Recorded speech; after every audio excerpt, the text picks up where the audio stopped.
guys saw somebody's credit score just went up, or you're stuck at 770. You've got like 50 different credit scores. I'm sure you know that at this point. They're changing all the time, good, bad, or ugly. Step one, if you have cash, get the credit cards paid off first. Number one, before you pay any charge off, pay off a collection, nothing. Take each one of them, whatever the limit is, drop the last digit, get your balance below that. Installment loans paid on time. The minute you can make this month be like, if you could clear everything, right? Called the 5 collections you have that really, when you add them up, they're like 140 and 250 and $14, things like that. But it's like a good couple hours of phone calls. And you just go boom, boom, boom. The minute everything is done and it's updated and it's moving into the past, okay? It's almost like, day one, sober, okay? Month one, credit card sober, okay? Month one of bad debt, sober, okay? 1 month in your past, and then 2 months. When it gets to 7 months, like your score, depending on how you've been playing the credit card game, if you've been really keeping it in line, making sure it's between $1 and 10%, then you're going to be right on line. Then you're going to be like, that's right where you need it to be. Then it's 7 months from everything being paid and in the past, you're going to see your scores start to jump up. And then when it's 24 months, since everything's in your past, then all they have left to score is the credit cards and the installment loan you have on your credit. And as long as the balances are reporting like $20 and installment loans are paid on time, you should be at 740 by that point and just continuing to climb. Student loans, it doesn't work. I'll just tell you about student loans. You ain't getting out of that. You're not getting out of that. Do what you can to set up the most minimal payment possible. Income-based repayment, okay? Do as I don't care if you owe $200,000 in student loans. That has no impact on your credit score. It really doesn't. It doesn't matter if you have a $90 billion car loan and you owe $1 million on your house and you pay off $800,000 of your house. It doesn't really impact your credit score. The installment loans are like, did you make your payment you said you would this month? You did?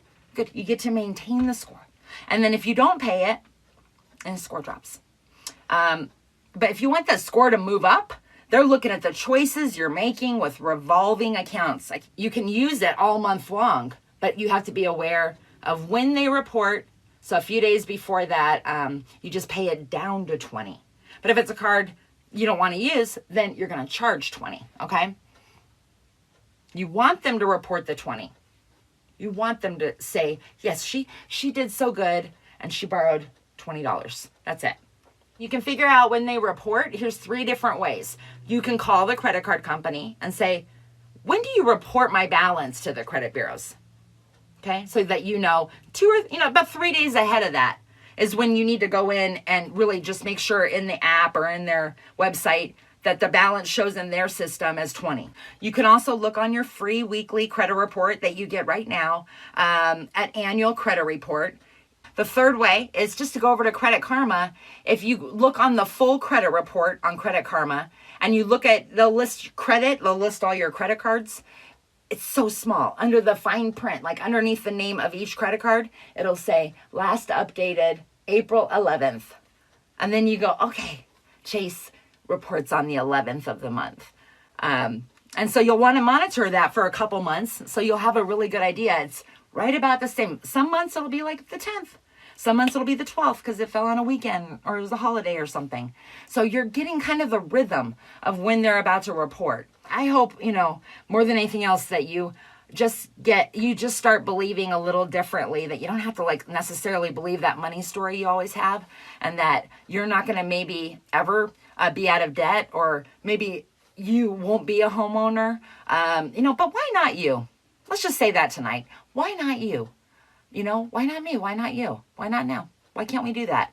Why would it be somebody else? We're all worthy. Nobody ever took that away. You just got to really step up and say, I want it. I want it. I'm worth investing in myself. That's a big step.